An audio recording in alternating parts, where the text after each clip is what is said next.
हाम्रो चाहिँ पुरै फल्स स्टार्ट भइसकेको छ। रुखपातहरू पनि यस्तो भइसकेको छ। आज धेरै चिसो छ अनि यस्तो भएर झरी पनि सकेको छ। रुखहरू पनि यस्तो भइसकेको छ। एकदमै चिसो भइसक्यो कि आज पनि यस्तो भएर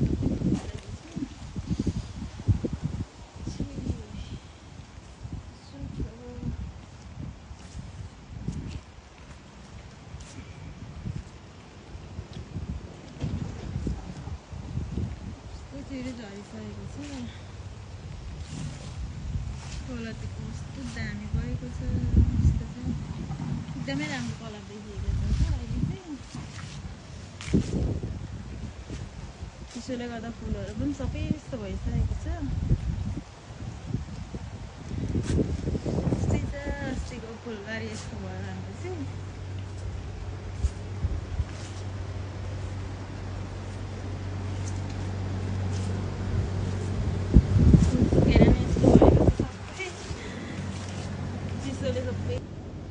अब चिसो गर्नु थालेको यस्तो छ। अब अर्को पालिलाई पनि क्लिन गरिराख्नुपर्छ नि त। त्यो भएर यस्तो भइसकेको छ। सागहरू पनि सबै मरिसक्यो अब चाहिँ। अनि यता चाहिँ सफा गरिसकेको छ र यहाँनिर अघिको उताको पत्ताहरू सबै यहाँ पुरेको छ। अर्को पालिलाई राम्रो हुन्छ भनेर। यहाँ चाहिँ हिउँ परेपछि सबै भरिन्छ नि त। यस्तो भइरहेको छ। एकदमै चिसो छ। फेरि आज पानी पनि परिरहेछ। यस्तो बनाएको छ। यो चाहिँ अर्को पालिलाई काम दिन्छ भनेर यस्तो छ।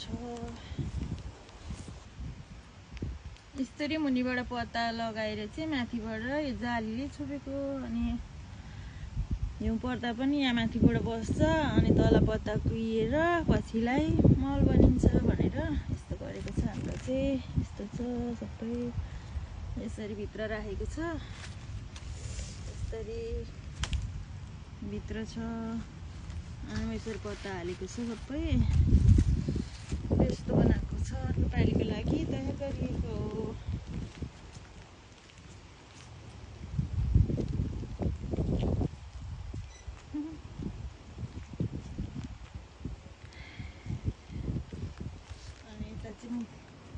सबै यस्तोहरू राखेको छ क्या। लहराहरू सबै कसिन कसिन यहाँ राखेको छ। यसलाई चाहिँ हामीले काटेर मल बनाउनेछौँ।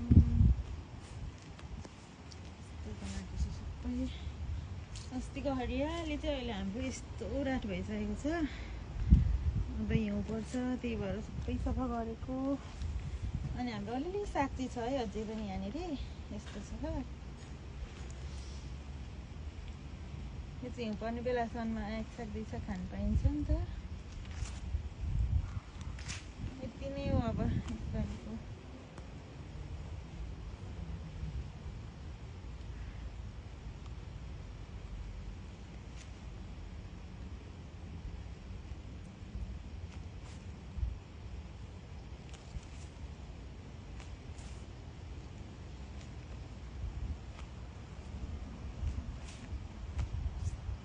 यसरी बनाइरहेको छ भने चाहिँ अर्को पालिलाई सजिलो हुन्छ। हिउँ स्टार्ट हुने बित्तिकै यसरी बनाएको छ भने चाहिँ पछिलाई राम्रोसँगले मल बनिरहेको हुन्छ। अनि यता पनि छ है त सागहरू यतिकै बढिसकेको छ।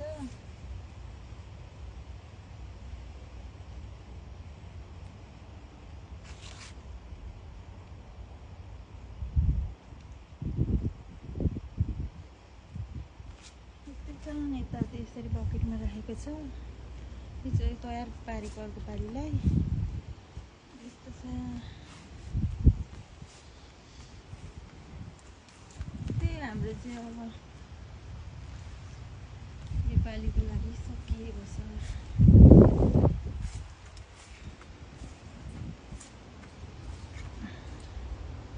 यस्तो धेरै छ क्या। यता पनि मैलाहरू बढार्नै छ क्या अझै। यता पनि यो चाहिँ सबै पछि मल हुन्छ भनेर हामी राख्नेछौँ।